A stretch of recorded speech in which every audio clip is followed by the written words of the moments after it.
አብ ወወልድ ወመንፈስ ቅዱስ አሐዱ አምላክ በስመ አብ ወወልድ ወመንፈስ ቅዱስ አሐዱ አምላክ በስመ አብ ወወልድ ወመንፈስ ቅዱስ አሐዱ አምላክ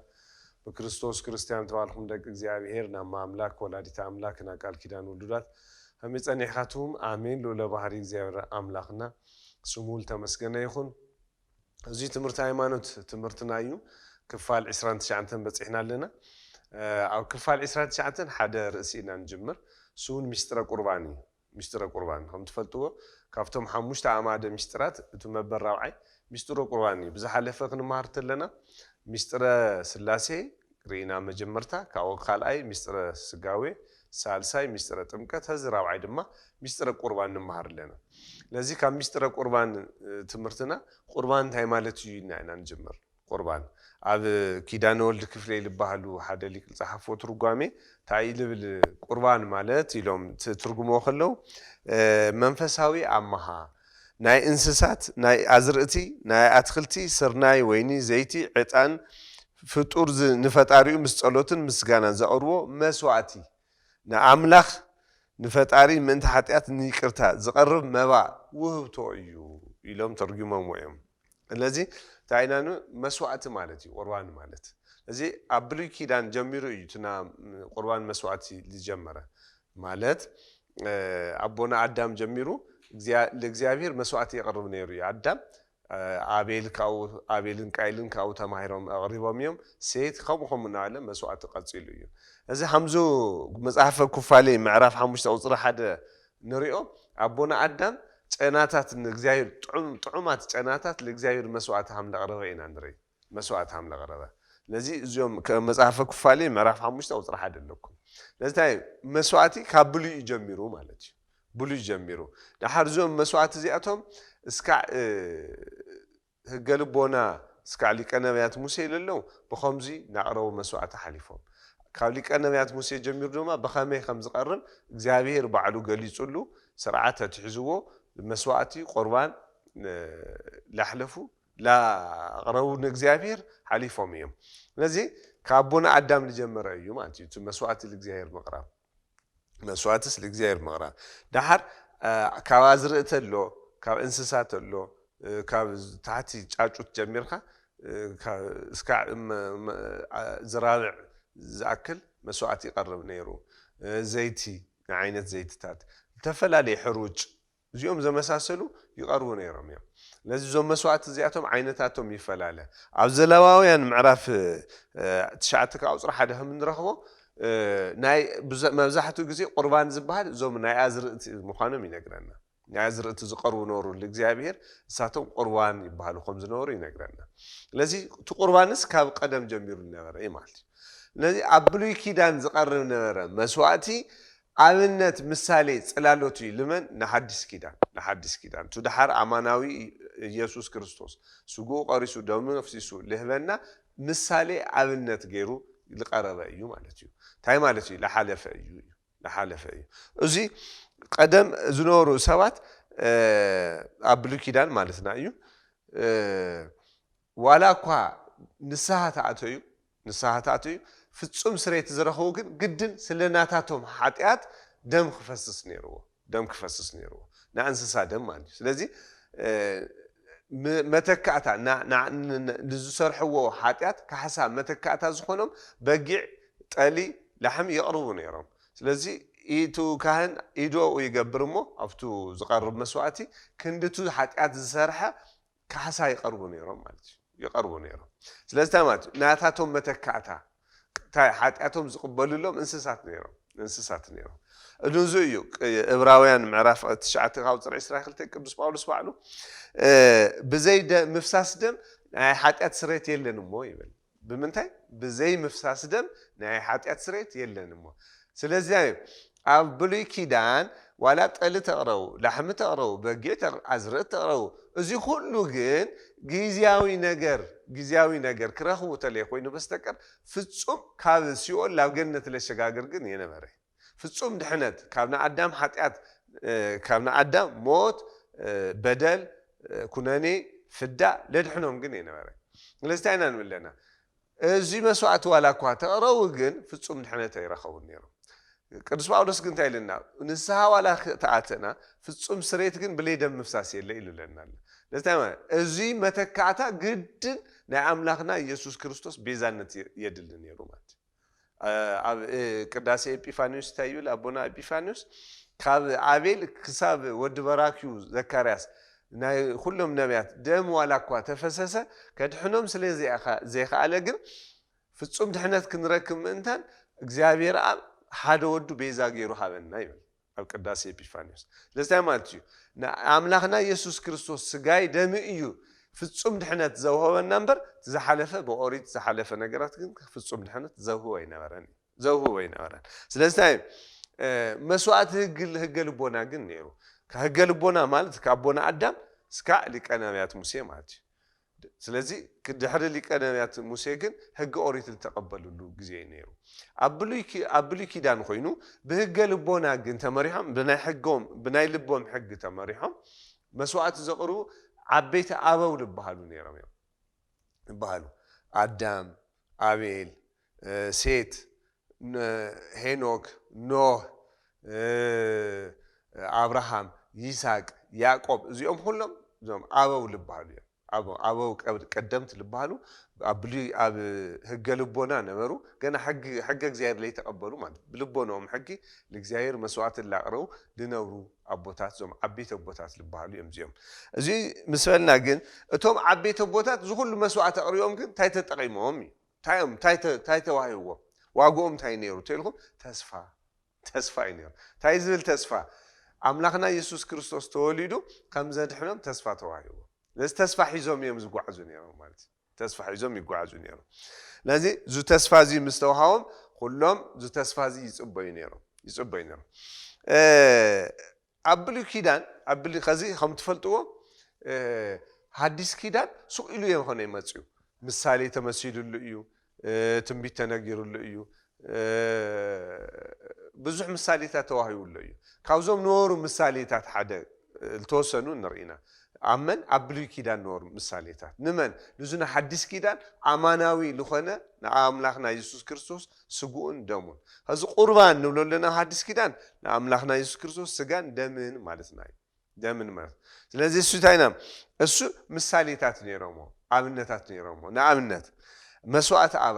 መስዋዕት አብርሃም አቤና ንረኾ ዘፍጥረት ምዕራፍ 22 ከቁጥር 1 ጀሚሩ ዘሎ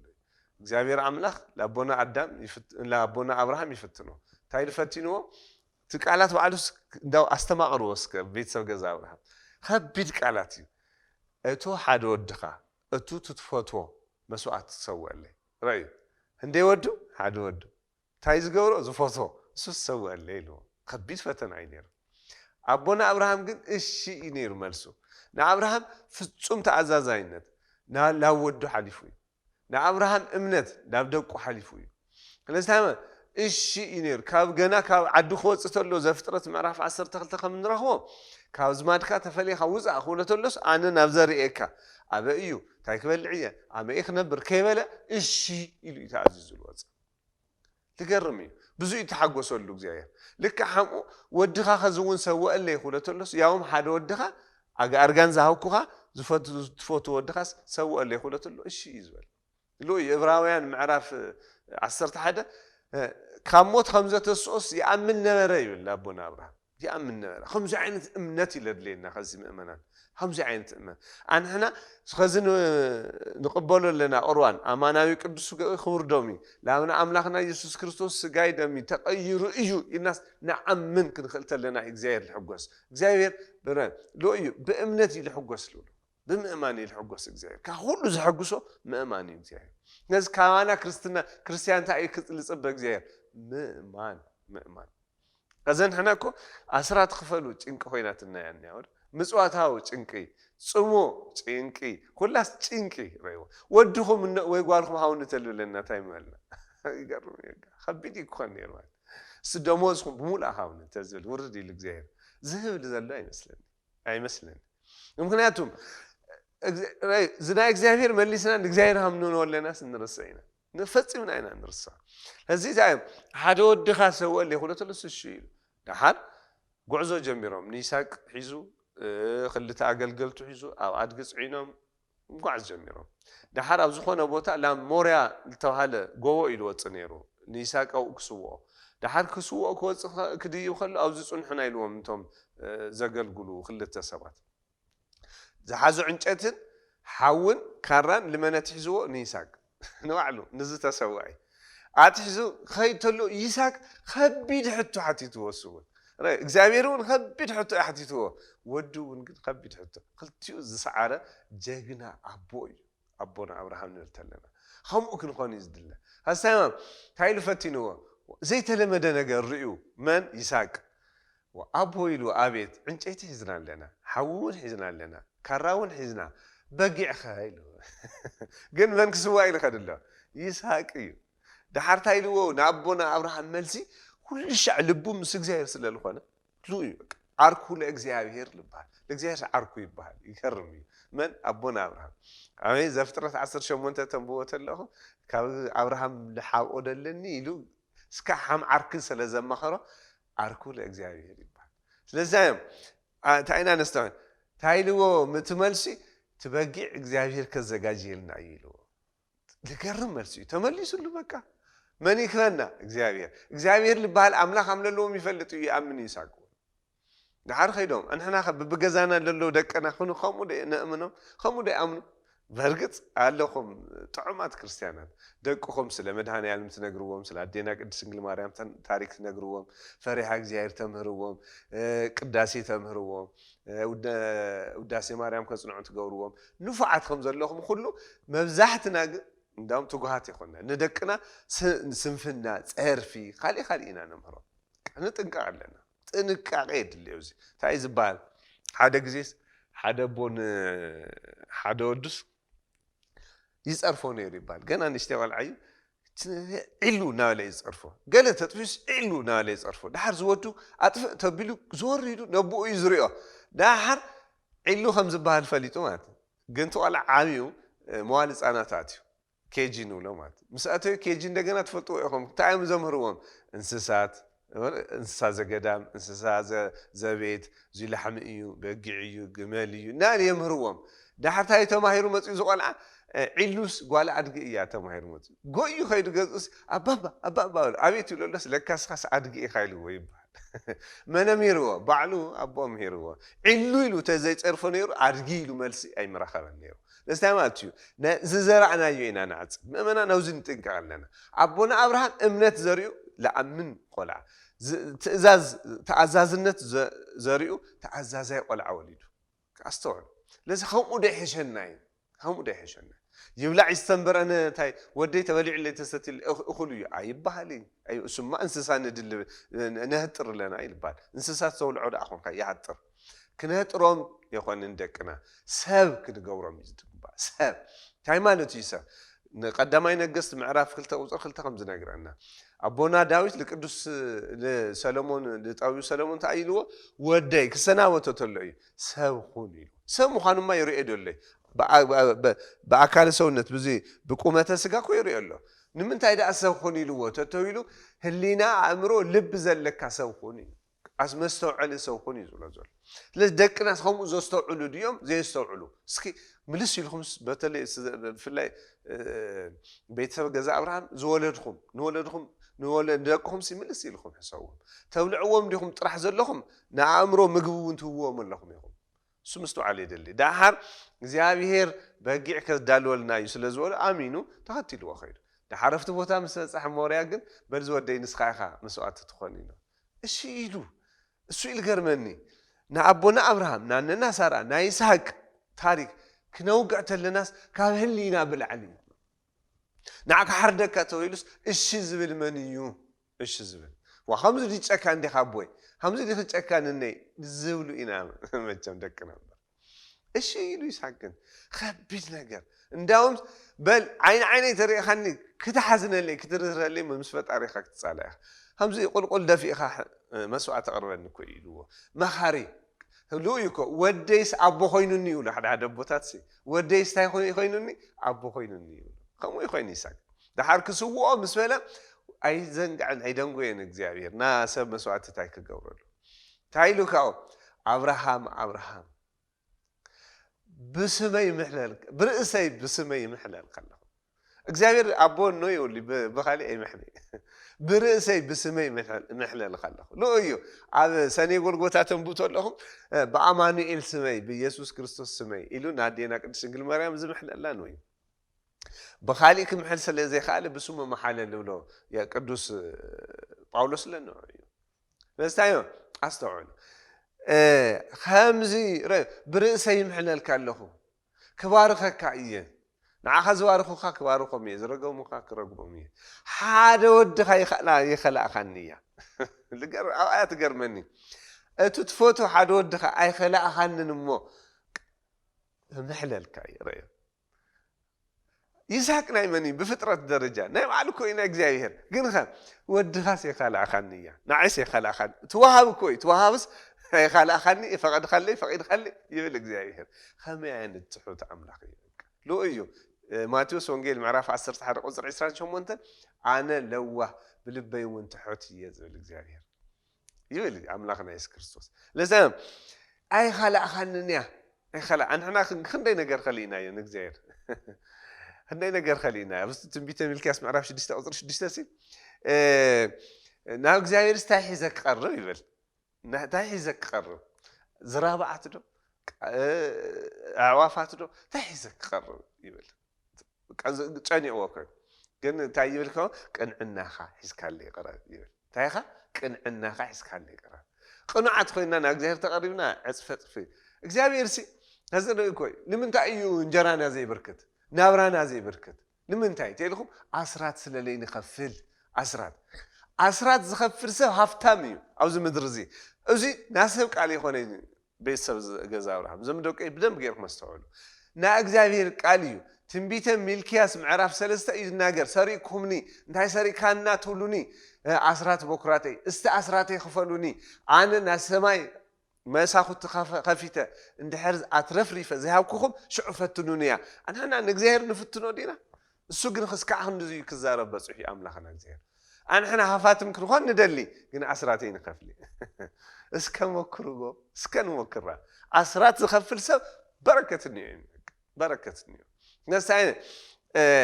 عسرات كواكنو أي خادم إنكم دكنا كنها رأيوه عسرات مزوات عرسنا وعلو نصوم نسجدت نمهاب تشنك خويننا إذا أوصومينا نينا أنكو أوصحكم أقرأ من قدهم أوصوم خويننا جن 4 نجارات أوصوم كمالون يوم تايتا كمالون يوم أقرأ من قدهم كتفلتوا من أنت هذا صوم بعلو سكعت شعن تمزوان صلوت سجدت مزوات زيهم بحدا يمسخد زيهم 4 يوم بحدا يمسخد صوم صلوت سجدت مزوات زيهم بحدا يمسخد زي النفس من اللي نادو حج خزي هز اسك نعمنا نفتن أبونا كنت عيل تويل أبونا أبراهام اتفوت ودخ حد ودخ أي خلا خانن مو تويل تمسكين سلازي ريوم تا السو نا من دحر دحري خا بقي علو بس أسابيك وي بحرق زتأثره نوع وسيد خا خند أفيساك سووا أيو إلى وقت زي دحر بقي وسيدو سويه دحر إبراهيم 10 حدث لا ساعة ولا كويساك تموتس 5 تسألو يا عم نيرو إني موت ويلي تصحيفه أنا نخندوك عم يقبل دايزوم لك بس هذا أسمع سبقينا عملنا يسوع كريستوس مثالي يسحق نا آدم مثالي نا آدم أبنتيو هكذا آدم أبونا عملنا يسوع كريستوس عمسكال عرسو بيزا غيرو كحسا قمزها منا كله تبقي هنداف يسحق سلة تسوى تبقي نا عملنا يسوع كريستوس مثالي سابق تأثيره تتقليله سلة ترخوي بحرق نعدينا قدس دنقل مريم عملنات مثالي لذي زوناي أبونا أبراهام مسوعتي تحدى ناي حديث كيدان مسوعتي نا عملنا يسوع كريستوس سجان دمن مثالي تخالي عندنا نتاعي مثالي تتويلو مسوعة مسوعة ملك صديق مات أو زفترة معرف 10 رعات كم نروحوي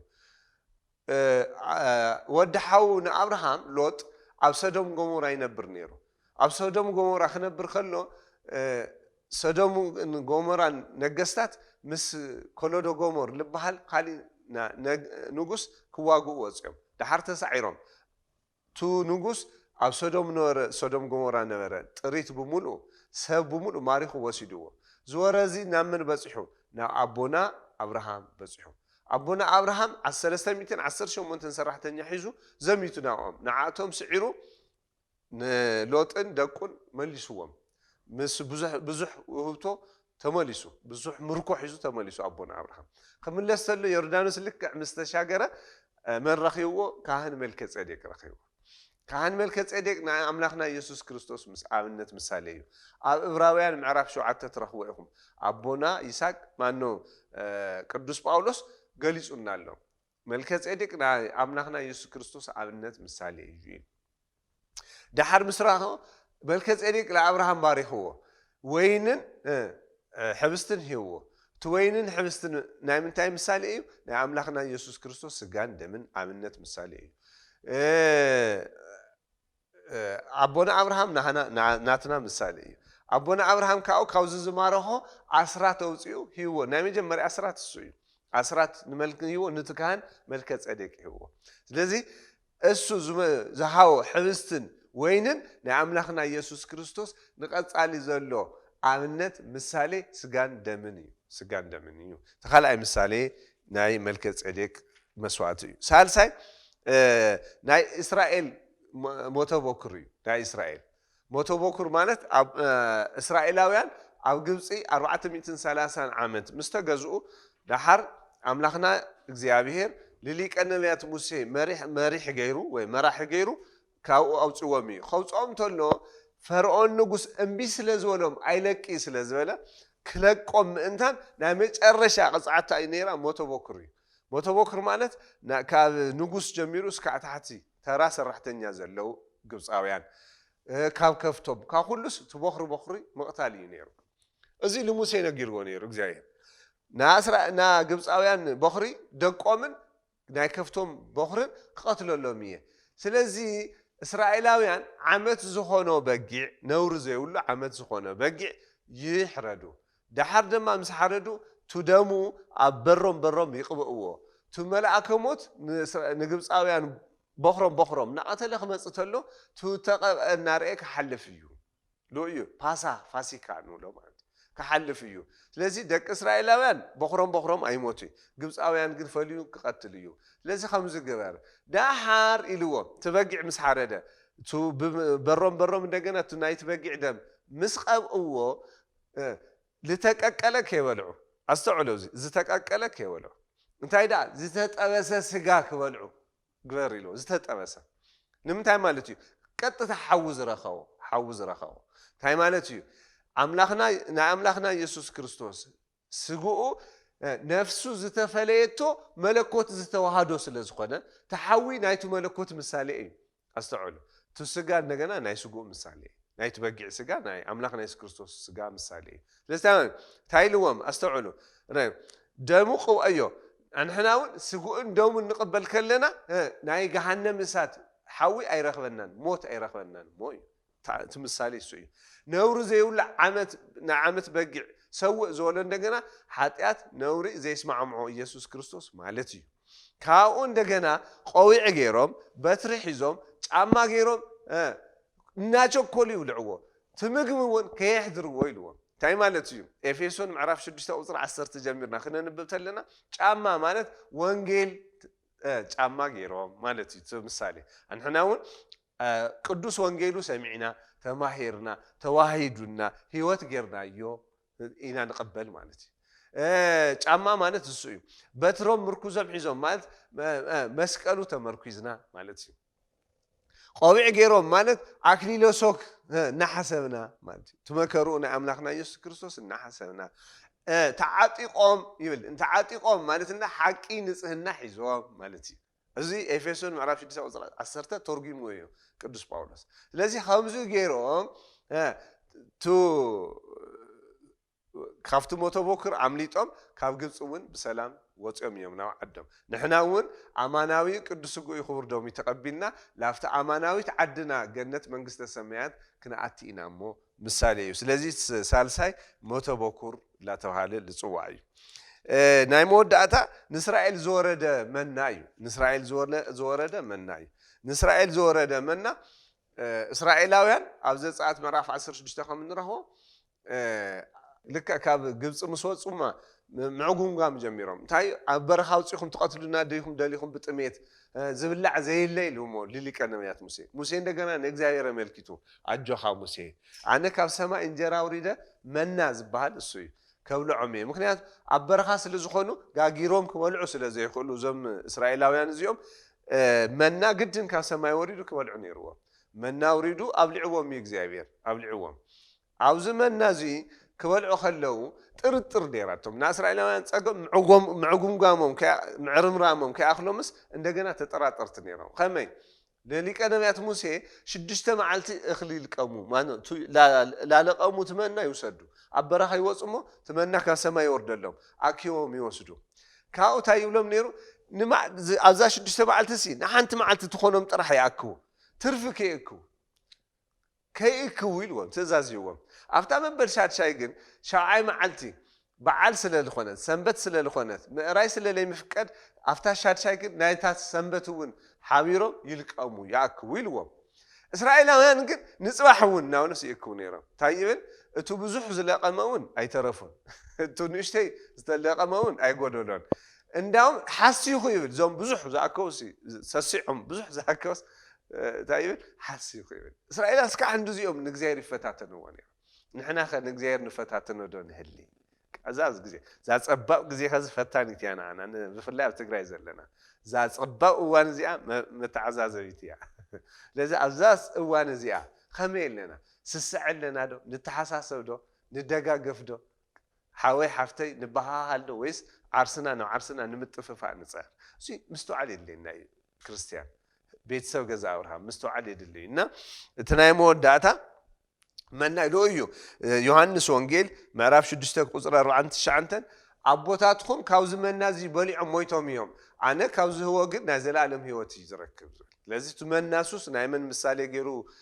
ኣምላኽና ኢየሱስ ክርስቶስ ኣምሃረ ናይ ስጉኡን ደሙን ኣብነት ምሳሌ ገይሩ ኣምሂሩ ስለነበረና ሰዓት እግዚአብሔር ኣምላኽና ተመስገነ ይኹን ሚስጥረ ቁርባን ጀሚርና እኒአና እምበይ ገና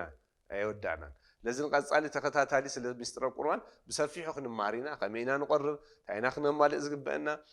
ዝብልዎ ብሰፊሑ ክንመሃር ኢና ኣምላኽና እግዚአብሔር ሚስጥሩ ለቦ ይግለፀልና ዕድመ እውን ጥዕና እውን ይሃበና ናይ ቀፃሊ ሰባት ይበለና ወስብሃት ለእግዚአብሔር